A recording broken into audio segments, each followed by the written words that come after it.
Joo, no tosiaan täällä ollaan Linnunsuon kosteikkoalueella ja suoennallistusalueella ja se kuuluu tällaiseen pieneen 8 kilometrin pituiseen Jukajoen alueeseen. Valuma-alue tarkoittaa sitä, että se on niin kuin sen vesistön koko alue, miltä se kokoaa vetensä. Ja siellä ihmiset elävät. Siellä ihmiset elää ja harjoittaa ammattejaan ja metsätaloutta ja maataloutta ja osa käy ansiotyössä kaupungissa ja minä olen esim. Ammattikalastushomia, niin tänä aamuna olen tuolla Jukajoen suistossa ollut rysillä. Ja tämmöisenähän tämä on pitkään mennyt, mutta nyt on sitten havaittu se, että vesistöihin on tullut ongelmia. Ja se johtuu siitä, että niitä ei ole aiemmin ajateltu yhteenliittymänä. Eli jos minä teen täällä jotain, ja kaikkihan on tietysti mennyt yhteiskunnan sääntöjen mukaan usein hyvin, mutta että sitä veden kiertoa ei ole vielä kauheasti ajateltu.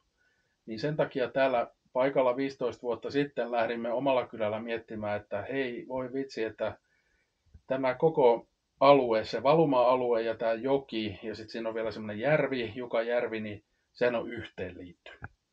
Eli meille täällä joen varressa, niin sillä on aika paljon merkitystä, että mitä tuolla ylävirrassa tapahtuu, koska heitä ei ehkä kiinnosta tänne päin, mutta meillä on intressi tuolla näiden heidän toimien vaikutuksista. Ja no ajateltiin kerrankin, että mennäänkö posin kautta ja vaikka tuli pari liikkujaa ja muuttujaa, niin lähdettiin sitten kunnostamaan tätä koko joen valuma-aluetta ja ehkä se suurin viesti tältä paikalta, mitä voin sanoa yleisesti on, että aina pitäisi ajatella sen koko vesistön reittiä ja sitä, että jos me teemme täällä jotain, miten se vaikuttaa sinne alaspäin.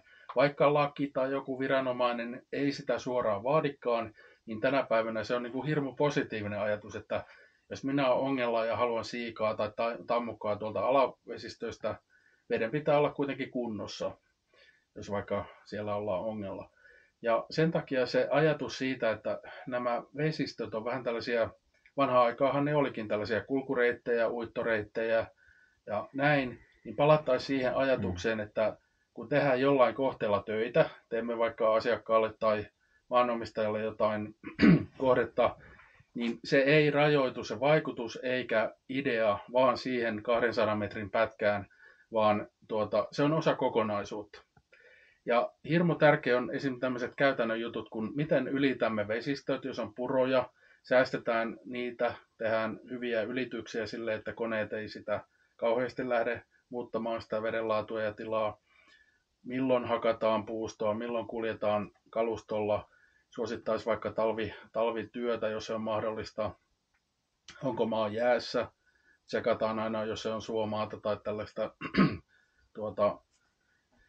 siirrytään kivennäismaalta pois, niin sitten katsottaisiin, että millä kalustolla ja onko riittävän leveät tilat ja näin. Mutta se iso viesti olisi se, että niin kuin täällä tosiaan Jukajoella koitettiin ajatella, että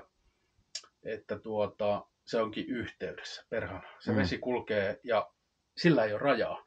Vaikka en nyt naapurista ehkä välitä tai yläpuolelta, mutta vesihän kulkee ja se yhdistää meitä. Niin mitä jos tehdäänkin hyviä juttuja? Tänä päivänähän se on niin kuin hyvä juttu, että menee tuohon joelle ja ottaa sieltä tammukan tai jonkun, että se voi hyvin. Ja haluan niin kuin loppuun sanoa, että itseään täällä kun 15 vuotta sitten vajaa lähdettiin tätä kyläyhdistyksen kautta viemään eteenpäin tätä Linnunsuon ja Jukajoen asiaa, niin kalat kuolivat. Eli joissa oli niin kuin kalakuolemat, siellä ei elänyt mikään. Ja nyt sitten viime vuonna niin todettiin, että taimen kutee taas tällä joella. Eli 15 vuoden aikana sitten kun näitä hommia on tehty, niin ollaan ainakin nyt saatu aikaan se tilanne, että arvokalatkin ovat palanneet ja pienimuotoista jopa ammattikalastusta voidaan harjoittaa tuolla suiston puolella, että se luonnon voima palautua on hyvin merkittävä, mutta se vaatii nyt meiltä uutta miettimistä. Ja se avain on se, että mikään paikka ei ole yksin universumissa, vaan se liittyy aina johonkin. Ja meitä yhdistää nyt täällä päin maailmaa vesi. Ja kun me tehdään hyviä juttuja, tehdään vaikka kosteikkoja tai uusia työtehtäviä, niin jos meillä olisikin rohkeus ajatella, että se on osa sitä kokonaisuutta. Ja kaikki mitä täällä tehdään, se vaikuttaa sekä alavirtaan, että meihin vaikuttaa kaikki ylävirrasta tuleva. Niin sitten voisi olla aika hieno juttu, että saadaan näitä asioita eteenpäin.